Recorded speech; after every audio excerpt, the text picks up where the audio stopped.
Hello everyone, today I will show you how to back up messages on WhatsApp, and here's how it is done. The first and easiest option is to open WhatsApp and tap on Settings in the bottom right corner. Then, scroll down and select Chats. Next, tap on Chat Backup.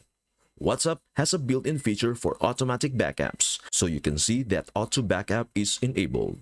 To back up your messages, just tap Backup. This will back up all your chats and conversations, and you will see it processing. Another method for backing up is using the Export Chat feature. To do this, select a conversation you want to export, tap on it, and choose Attach Media.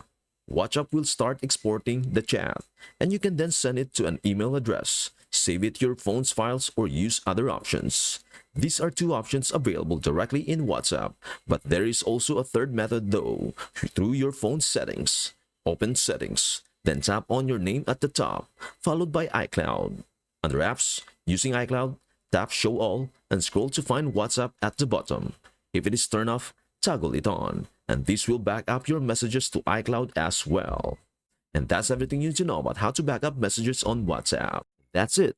Thanks for watching. Don't forget to like, subscribe, and comment below for more tutorials on your favorite apps. Happy exploring!